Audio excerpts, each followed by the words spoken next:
Mesdames et messieurs, bonjour.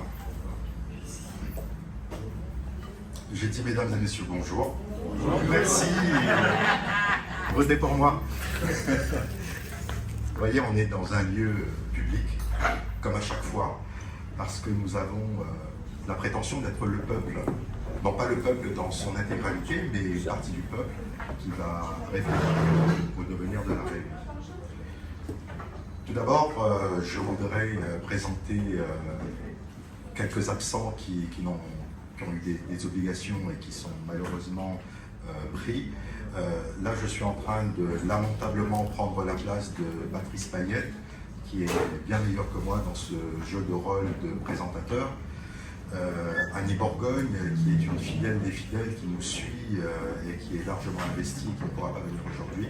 Kevin, qui avait organisé la réunion de Saint-André, qui lui non plus n'est pas là, Monique Gista et bien d'autres qui malheureusement aujourd'hui n'ont pas pu venir.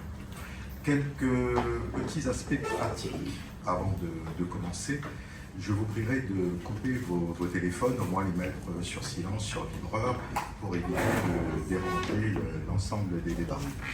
Et puis, si vous êtes comme moi et que vous avez un peu plus de 50 ans, messieurs, vous allez peut-être aller aux toilettes un peu plus souvent que les autres. Donc, les toilettes sont par là, première porte à droite.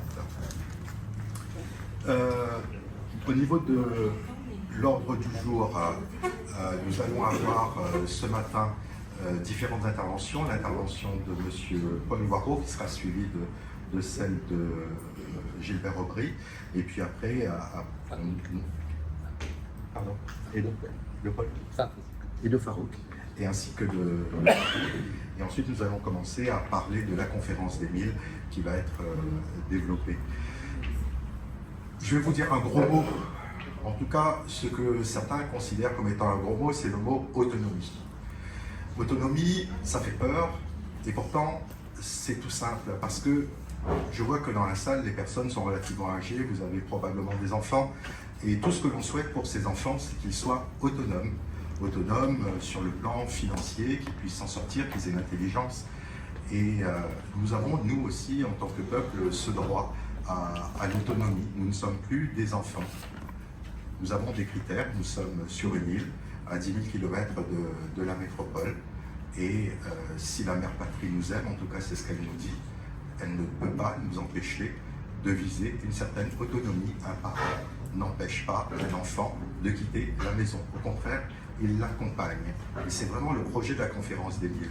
Nous sommes sur une île, et le premier besoin qu'a un naufragé quand il arrive sur une île, c'est de chercher de l'eau. Donc nous devons avoir des ressources en eau qui sont nécessaires, qui sont suffisantes. Et aujourd'hui, à La Réunion, il y a des gros problèmes sur les ressources en eau, sur certains secteurs. Est-ce que les politiques s'y intéressent véritablement? Je n'en suis pas convaincu. Une fois qu'on a bu, qu'on est naufragé, eh bien, on cherche à manger. Autonomie alimentaire. Est-ce qu'on est véritablement capable aujourd'hui de se nourrir à La Réunion? La réponse est... La réponse est... Non, absolument pas. On achète la majorité des choses, ça vient de l'extérieur, de la Chine, etc. Donc avec des normes qui ne sont absolument pas les nôtres.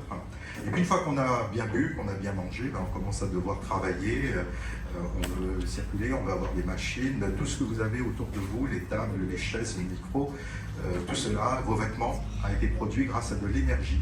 S'il n'y a pas d'énergie, on ne fait rien. Vous voulez labourer un champ, il nous faut de l'énergie pour pouvoir, de l'essence ou du carburant pour mettre dans la machine. Vous n'avez pas d'énergie, vous ne faites rien. Donc nous avons vraiment trois principaux problèmes: l'énergie, l'agriculture et l'eau. Et pour l'instant, ce n'est absolument pas le cas. C'est pour ça que les citoyens que nous sommes, nous devons réfléchir au devenir de La Réunion. Je vous ai cité uniquement 3 exemples, mais chacun d'entre vous, vous avez une problématique à porter, et cette problématique, vous allez la porter cet après-midi. Et tout cela va faire l'objet d'un recensement dans les états généraux qui vont être portés au final par un référendum populaire, citoyen, de façon à ce qu'on puisse faire entendre la voix des Réunionnais. Allez, j'arrête de parler plus longtemps, je pense que vous avez compris le cadre, nous sommes toujours dans la République, nous sommes des citoyens engagés, nous avons une vision pour la Réunion qui est beaucoup plus longue que celle d'un mandat politique local, donc nous espérons que notre engagement sera très très fort, et c'est vraiment déjà le cas. Nous verrons tout ça tout au long des débats de la journée. Je laisse la parole à Monsieur Paul Warou.